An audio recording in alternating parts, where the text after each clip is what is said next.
Do you trust Anwar Ibrahim? Huh? Now isn't that interesting to see that people are starting to doubt whether Anwar Ibrahim is supposed to be the Prime Minister or not. People are very curious. People want to know, like, is he going to be? Is the handover going to happen? Well, recent news showed that Dr. M will make way. PKR MP says, don't doubt the handover. Yes, we shouldn't doubt it. But this got me to question, why in the first place is Anwar Ibrahim's right to become Prime Minister? What kind of qualities does Anwar Ibrahim have? No doubt, there's no one better in the whole 35 million of Malaysians to become the Prime Minister except for Anwar Ibrahim. So let's have a look at today's topic with regards to why that is. Anwar and Mahathir arguably has been the two figures that has changed the landscape, the human landscape of how Malaysia used to be. One might even say that it's a negative part. But what exactly has Anwar done in this past 20 years? When asked about certain things like the RUU 355, a state law that basically emphasizes the Sharia criminalization law in the state of Terengganu, he says, well, as a Muslim, he cannot reject the hudud. But at the same time, Malaysia can't really have hudud. One might say that Anwar doesn't have a really firm idea or opinion about certain things. So on the one hand, yeah, I think it's a good idea, this RUU 35 or hudud, or it's not the same thing, but I think it's a good idea to have hudud. But at the same time, I don't think we should implement it. That has been his stance from 1970s on all the way until now.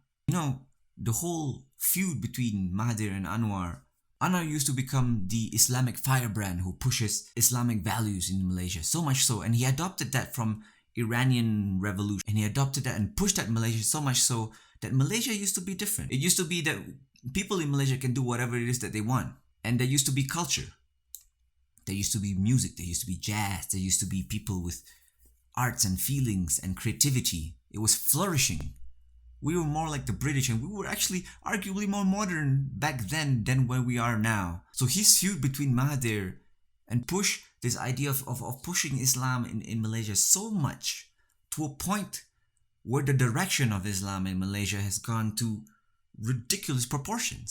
Now it is said that long-time feud between Anwar Ibrahim, who's a young Malay nationalist promoting Islam and trying to climb up the ladders to become the Prime Minister, against Mahathir Mohamad, who is a Machiavellian politician, almost dictatorship-like qualities, always controlling and knowing what to do in Malaysia. But no matter what people say about Mahathir, people call him like a pharaoh, he's like the dictator of our lifetime, he at least had the saggy ball to push through and make sure that all the project is done. He's a little bit of a megalomaniac.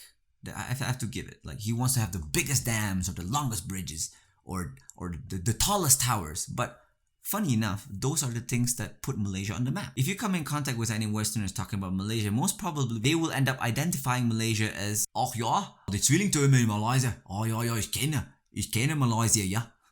And at least Mahathir, when he makes his decision, he is as firm and solid as possible and he gets shit done. Anwar, on the other hand, hits his goals like hitting a cue ball while playing pool with a rope. The only time that he's actually firm with whatever it is that he's deciding is when his adopted brother wants some sexy time from him. Are you a homosexual or bisexual?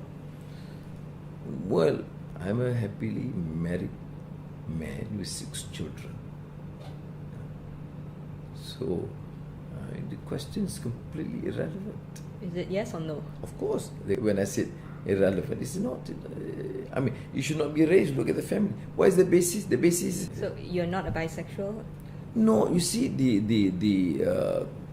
been a victim of these malicious, scurrilous attacks for decades.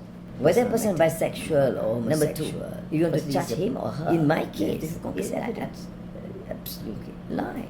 And they try, and they expect me. I mean, I'm not also prepared to come up saying. Therefore, I condemn and cast aspersions. But I cannot take a position for their orientation. Condemn things that I don't know, unless it is in the public domain.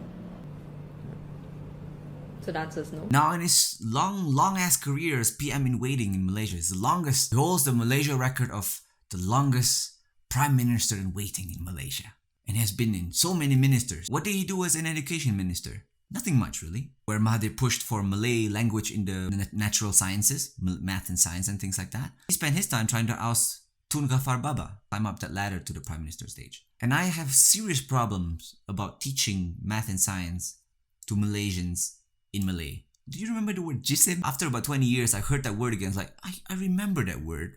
Why is that not important to me? Well, now it's even more confusing. We know that German basically invented physics. And yet in this day and age, there is no single physics journal that is printed in German.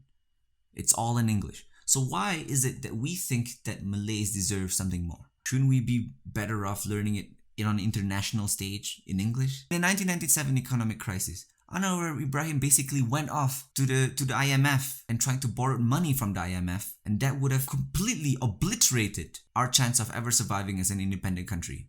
We will forever be in debt to these greedy corporations. And what about the Forex scandal? Now, funny enough, you see these things like, Bank Negara Forex scandal. It was him and Mahathir himself who actually covered up these Forex scandals. 31 billion ringgit. And then gave off pink forms to family and relatives and cronies with Tenaga Nasional Berhad and telecom shares. Is that a sign of a good minister? Just trying to cover up blunders and not having your ideas of your own? What is your economic reform in Malaysia? So let's just wrap it up. He was accused of sodomy, 11 counts of sodomy. He's an ex-prisoner.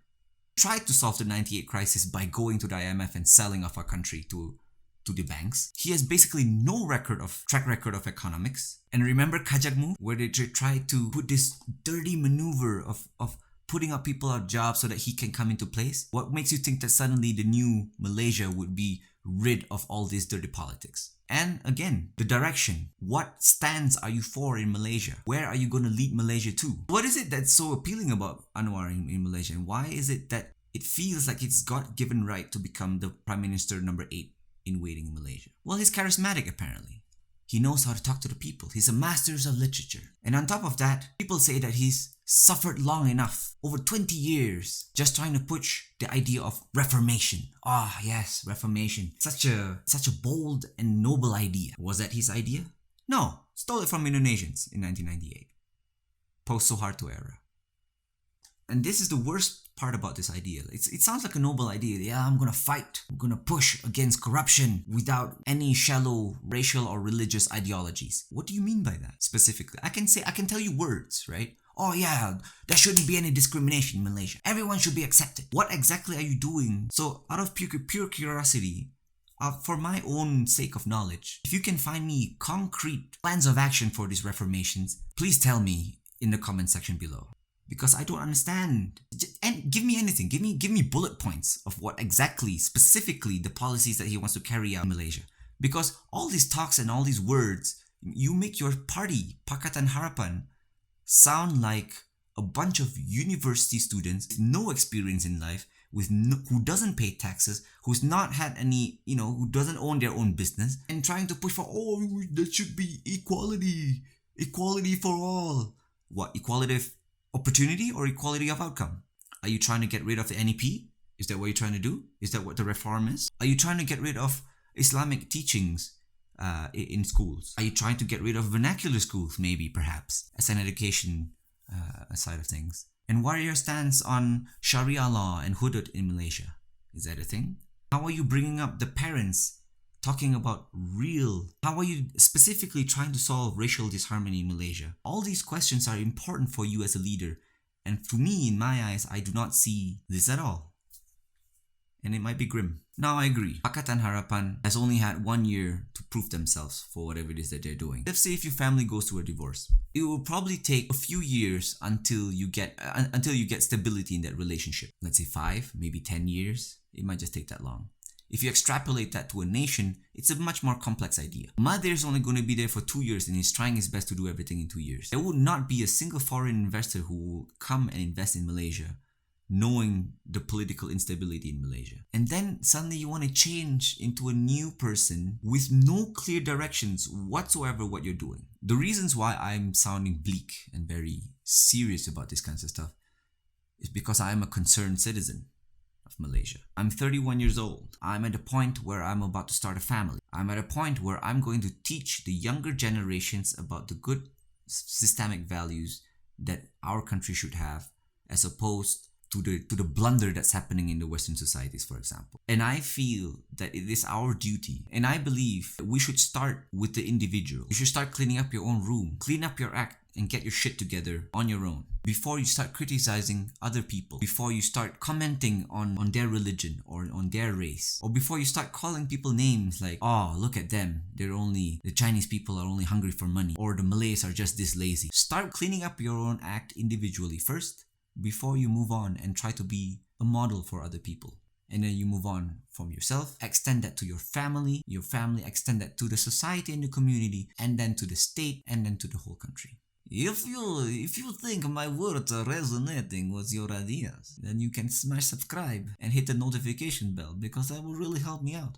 And on top of that, I try to do this every week, but some of the things I cannot access. Like, for example, Malaysia Kini costs money. I don't have money. So if any one of you can help me out, a few bucks, one or two, it would really help me out in making more of these research and ideas for you. I've set up a Patreon account, you find it in the link. Send a couple of bucks my way, and I'll try to make my best in giving you the latest news, uninterrupted and unfiltered.